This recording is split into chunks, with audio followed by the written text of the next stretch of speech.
Bonjour à toutes et à tous et bienvenue pour cette vidéo consacrée à l'analyse du teaser de l'épisode 5 de la saison 8 de Game of Thrones, ainsi qu'à des théories pour la suite et fin de la saison et de la série, notamment sur la base de vos questions, que ce soit en commentaire YouTube, sous ma précédente vidéo, ou encore sur Twitter.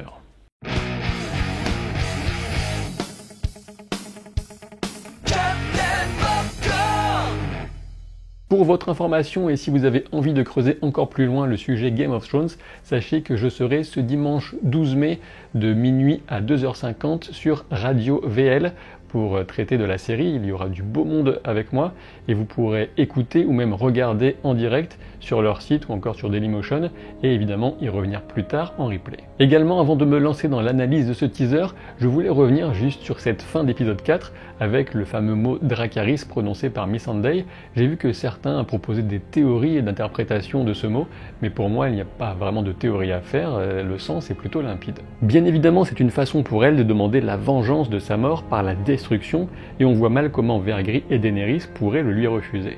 On peut aussi souligner qu'un tel message est d'autant plus tragique lorsqu'il sort de la bouche d'une personne habituellement si mesurée que Missandei, et qui plus est lorsqu'elle provient d'une île de pacifistes comme l'île de Naas. Dès les premières images du teaser, Daenerys apparaît isolée à Dragonstone, et l'isolation mène à des comportements extrêmes. On peut apercevoir deux oiseaux marins par la fenêtre, triste rappel peut-être de la mort récente de Rhaegal volant aux côtés de Drogon. Après Ser Jorah, Daenerys a perdu un deuxième dragon et sa seule véritable amie, Missandei, même si la série n'a jamais trouvé le temps de développer ce personnage en dehors de sa relation tardive avec Vergris. On peut dire que Ser Jorah était sans doute le seul personnage qui était capable de réorienter le jugement de sa reine, comme on l'a vu lorsqu'il a plaidé en faveur de Tyrion. Ensuite, Tyrion justement approche de Daenerys sur la pointe des pieds, comme on approcherait un ogre, avec la métaphore visuelle de se jeter dans la gueule du loup, en l'occurrence celle du dragon. Le parallèle entre Daenerys et Cersei est toujours renforcé, elle aussi regarde par la fenêtre. Il semble qu'on aperçoive les ruines du grand septuaire de Baelor, rappel terrible du caractère jusqu'au boutiste de Cersei. La cité ressemble beaucoup à celle de la vision de Bran, il est quasiment certain qu'on verra l'ombre d'un dragon s'y dessiner durant l'épisode 5. Davos, Jon et Tyrion se tiennent à l'écart des troupes de Daenerys, on ne voit pas d'hommes du Nord parmi eux pour l'instant. La compagnie dorée est en rang en dehors des murs de Port-Réal, encore une hérésie de stratégie militaire si une bataille s'apprête véritablement à avoir lieu dans de telles conditions. Et oui, parce que le principe de base des fortifications, c'est de se mettre derrière, pas devant. Le plan suivant sur le visage de Jon correspond peut-être au même moment alors que les troupes du Nord sont arrivées, mais c'est aussi potentiellement un autre moment de l'épisode difficile d'en juger. La flotte de fer est prête également à en découdre dans la baie avec Euron et les scorpions sculptés à l'effigie du Kraken, en tout cas de son côté. Le moins qu'on puisse dire au sujet de ces scorpions, c'est qu'ils ont été produits à un rythme quasi industriel. Ils garnissent toutes les tours de la capitale apparemment, mais aussi une bonne partie des navires de la flotte de Euron. Toutefois, le plus gênant dans tout ça, c'est plus leur puissance de feu, mais quoi qu'il en soit, il me semble que cette fois-ci, Drogon devrait avoir le dessus, mais je vais y revenir dans la partie théorie. Dans une salle du trône de Dragonstone plongée dans l'obscurité, Tyrion et sans doute Vergris font face à Daenerys, qui porte les couleurs traditionnelles des Targaryens, le noir et le rouge. Même s'il est difficile de l'affirmer avec certitude du fait de l'obscurité qui règne sur cette scène, mais la silhouette de droite ne semble pas correspondre à la corpulence de Varys. Peut-être qu'il aura déjà fait défection à ce moment de l'épisode. Quoi qu'il en soit, j'espère qu'il saura prendre son temps pour ne pas se faire griller trop rapidement, au sens propre comme au sens figuré, mais j'aurai l'occasion de revenir sur Varys dans la partie théorie de cette vidéo. Dans le plan suivant, Tyrion semble très inquiet de l'état d'esprit de Daenerys, en mode je vais découvrir un monstre encore une fois. Très intéressant cet homme encapuchonné qui entre dans Port-Réal, entre les rangs de la compagnie dorée en mouvement vers l'extérieur. Il s'agit très certainement de Jaime, dont on discutera ensuite du rôle potentiel. Vergris n'a plus rien à perdre et massacrera n'importe qui jusqu'à atteindre Cersei, ce qui pourrait potentiellement le mettre face à la montagne, et là ce sera sans doute une autre histoire. Des soldats Lannister manœuvrent un scorpion sur la côte, cette fois on remarque la sculpture à tête de lion Lannister, les artisans ont vraiment fait vite. Un cri retentit, Euron scrute le ciel, et son expression change, car Daenerys utilise le soleil pour aveugler les tireurs, et foncer en piqué pour fortement gêner l'usage des scorpions. Cette image bidouillée permet de distinguer la forme du dragon juste au niveau du soleil. Et grand merci à Neyboulgaz sur Twitter pour avoir capté ce petit point correspondant au dragon et me l'avoir fait remarquer. Et justement, pour continuer sur cette question de l'efficacité que les scorpions auront dans cet épisode 5, je pense que Daenerys pourrait appliquer plus ou moins la même tactique contre la ville que contre les navires, à savoir un piqué droit sur le centre de la ville, et cela ne laisserait pas forcément le temps aux tireurs, à ceux qui manipulent les scorpions, de s'ajuster suffisamment rapidement.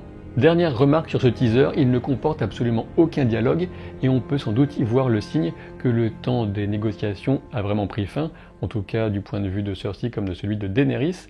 Il y a vraiment une ambiance oppressante et on entend surtout une sorte de décompte, comme une sorte d'horloge avant le massacre. Passons maintenant à la partie théorie de cette vidéo, notamment sur la base de vos questions et remarques aussi bien sur Twitter que sur YouTube.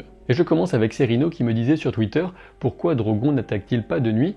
Ben oui, c'est pas con du tout, je n'ai pas grand chose à rajouter.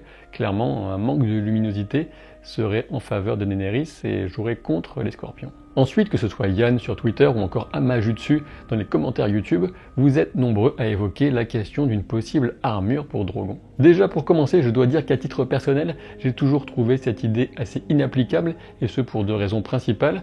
Tout d'abord, il y a la question d'évaluer le poids d'une telle armure, tout en permettant toujours au dragon de voler, c'est pas forcément évident. Et puis surtout, il y a la question de la fabrication, déjà évidemment, puis ensuite de prendre les mesures et surtout d'enfiler une telle armure à une créature aussi indomptable et imprévisible qu'un dragon. J'aimerais bien vous y voir. Ceci étant dit, il existe une illustration officielle de Balerion de la Terreur avec une sorte de cuirasse sur le poitrail. Ce dessin aurait été commandé par J.R.R. Martin lui-même, mais il est important de souligner qu'à ma connaissance en tout cas, il n'a jamais décrit d'armure de dragon dans ses livres. Dans la série, je trouverais ridicule qu'une telle armure sorte de nulle part, à moins qu'on nous propose une scène dans laquelle Daenerys ou encore Tyrion découvriraient une antique armure de ce type dans les profondeurs de Dragonstone, pourquoi pas, mais je serais très étonné que la série aille jusque-là. Pierre Ma me demande sur Twitter ce qu'on fait des visions de Bran, notamment de celle du dragon qui survole la ville de Port-Réal. Et bien justement, on devrait la voir prendre forme dans cet épisode 5, et cela devrait aussi boucler avec les fameuses visions de Daenerys chez les non-mourants, lorsqu'elle découvre la salle du trône dont le toit a été cramé. Vous êtes nombreux à évoquer depuis des années la possibilité d'une destruction du trône de fer par du feu de dragon, ce qui serait en effet une jolie façon de revenir aux circonstances de sa création par Aegon Targaryen. Et je dois dire que ça me semble fort possible également, ne serait-ce que pour le symbole de rompre avec la façon de gouverner qui prévalait par le passé, puisque même si Daenerys dit qu'elle veut briser la roue, eh bien la faille dans son raisonnement c'est qu'elle veut conserver le trône de fer. Sensei Toei sur Twitter se demande si Arya compte mourir ou si elle a encore d'autres projets quand elle confie à Sandor qu'elle ne compte pas revenir non plus à Winterfell. Eh bien c'est une bonne question, d'autant plus que cela tranche assez fortement avec son attitude de quelques minutes auparavant dans l'épisode lorsqu'elle insiste sur l'importance de la famille. Et je pense que c'est une façon pour elle de dire qu'elle compte prendre d'énormes risques pour atteindre Cersei, et en même temps qu'elle est bien décidée à voyager de par le monde si jamais elle s'en sort. Elle ne veut pas devenir une lady, justement, parce qu'elle ne s'imagine pas rester dans un château toute sa vie. Alors c'est vrai, certains diront qu'elle aurait au moins pu dire au revoir à ses frères et sœurs, mais peut-être qu'elle ne voulait pas être dissuadée de se lancer dans cette action kamikaze.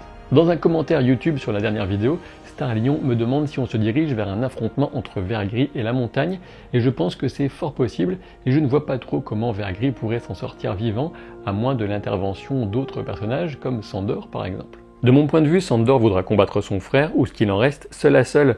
Pour l'emporter, il devra dépasser toutes ses peurs, et peut-être parvenir à enflammer sa propre épée. Dans un excellent commentaire YouTube, Pavel demande si Daenerys aura la même destinée tragique que son père Aerys II.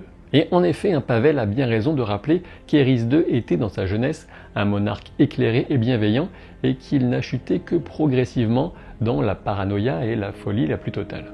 Pour la petite histoire, les éléments qui ont semblé être des catalyseurs dans cette transformation tragique d'Aerys II, eh bien c'est d'abord une méfiance croissante envers sa main qui n'était autre que Tywin Lannister, qui était très apprécié des autres seigneurs pour son efficacité, et un événement encore plus spécifique, ce qu'on appelle le défi de Sombreval, lorsque le seigneur de Sombrelin a décidé de ne plus verser les taxes de sa cité, et que le roi était venu en personne remettre sur le droit chemin, et le roi a fini dans les geôles de ce seigneur, et ce n'est qu'une intervention miraculeuse de Barristan Selmy qui a permis de le libérer. D'ailleurs au passage, si le talent relatif des différents combattants de Game of Thrones est un sujet qui vous intéresse, je vous renvoie vers mon classement des 50 meilleurs combattants de Game of Thrones, avec 2 vidéos, puisque c'est en 2 parties, et vous aurez de quoi faire. Il est aussi intéressant de souligner que Varys était déjà arrivé comme membre du Conseil restreint et qu'il était donc aux premières loges pour assister à la plongée d'Aerys II dans la folie. Et en effet, il est parfaitement possible qu'on assiste au début d'une évolution similaire pour Daenerys. En soi, c'est une excellente idée, il est juste ridicule de mon point de vue de se lancer dans ce type d'évolution radicale 2 épisodes avant la fin de la série. Et là oui, je sais parfaitement que certains et certaines me diront qu'il y avait des tas de signes précurseurs de cette folie de Daenerys dans les précédentes saisons, mais moi j'y vois surtout les signes d'un caractère bien trempé, fort, un peu sanguinaire à la limite, qui est typique des grands conquérants de l'histoire. De ce point de vue, je trouve qu'on juge Daenerys sur des comportements qu'on a pourtant facilement pardonnés à d'autres personnages. Par exemple Jon, lorsqu'il fonce sur Ramsay Bolton à la mort de Rickon, il était guidé uniquement par sa colère et il faisait n'importe quoi, mais on lui a pardonné. Ou encore Aegon le Conquérant, qu'on voit justement comme un espèce de héros civilisateur, alors qu'il a cramé beaucoup plus de monde que Daenerys. Et pour aller encore plus loin, est-ce qu'on considère des personnages comme Napoléon ou Alexandre le Grand comme des fous psychopathes? Eh bien c'est une question délicate à trancher, et il ne m'appartient pas de la trancher ici, mais on peut s'interroger sur la façon dont Daenerys est traitée, notamment du fait qu'elle est une femme. Et la série semble vouloir dresser Daenerys en ultime menace pour Westeros. D'un côté, c'est une démarche intéressante, la quintessence d'un personnage à la moralité grise, et une démonstration de l'humanité de ceux qu'on voit habituellement comme de simples méchants. Et le résultat d'une telle structure narrative pourrait être excellent dans les livres qui ont un luxe de détails que n'a pas la série, mais du coup, dans la version télévisée, je trouve que ça arrive de façon trop brusque et trop rapide et trop injuste, mais bon, je ne vais pas m'étaler là-dessus, je me suis déjà expliqué juste avant. Et du coup, cela nous amène à la question d'une mort éventuelle de Daenerys aux mains de Jon, dans une forme de réalisation détournée et bizarre de la prophétie d'Azor Ahai et de Nissa Nissa, qui concerne pourtant à la base la Longue Nuit et les Marcheurs Blancs. Alors oui, c'est vrai, on sait bien que le thème de l'amour tragique est récurrent pour le personnage de Jon, et peut-être que celui qui le lie ou qui le liait à Daenerys est voué à une fin particulièrement terrible, mais je ne l'imagine pas trop la tuer directement et volontairement, à moins qu'elle ne soit vraiment sur le point de massacrer la ville entière dans une immense explosion, et encore. Et si cela devait arriver, je pense comme certains d'entre vous que Jon s'exilerait ensuite dans le nord pour y vivre avec les sauvageons et fantômes, parce que bon, faire son devoir ça va bien 5 minutes, au bout d'un moment il y en a marre. Il reste évidemment bien d'autres possibilités pour la mort de Daenerys. On a par exemple Varys qui n'a pas vraiment caché ses intentions à Tyrion dans l'épisode 4. Mais alors comment un homme tel que Varys pourrait bien procéder? Eh bien tout dépend s'il attend le déroulement de l'attaque sur la capitale ou s'il agit dans la précipitation. Dans ce dernier cas, s'il veut être rapide, je pense que le poison serait quasiment sa seule option, mais s'il prend son temps, je pense qu'il ferait appel à un sans-visage. Et franchement, je ne sais pas ce que vous en pensez, mais la perspective de l'intervention d'un sans-visage pour venir à bout de Daenerys dans l'épisode 6 ouvrirait bien des perspectives intéressantes, mais je crains que les showrunners n'aillent pas aussi loin dans la complexité.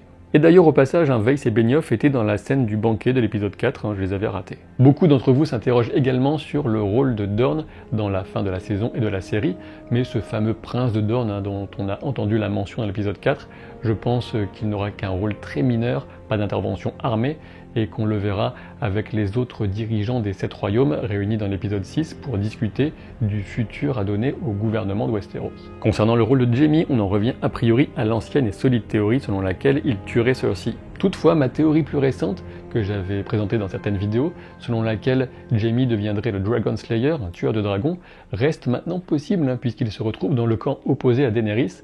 Bon, je pense que c'est un vœu pieux, ça me paraît très difficile à réaliser, mais on ne sait jamais, ça pourrait être sympa. Ce qui est certain, c'est que le rôle de Jaime doit être majeur pour expliquer l'importance que Bran lui a accordée, alors que Jaime n'a au final servi à rien ou presque contre les Marcheurs Blancs. Évidemment, quand on parle de la mort de Cersei, on pense aussi à Arya, qui serait une autre candidate idéale avec sa fameuse liste, mais franchement, le cumul de tuer le roi de la nuit et ensuite Cersei, je trouverais ça personnellement risible en termes de scénario, mais bon, c'est vous qui voyez. On sait bien que Le Seigneur des Anneaux est une œuvre marquante pour George R.R. Martin, comme pour tous les auteurs de fantasy.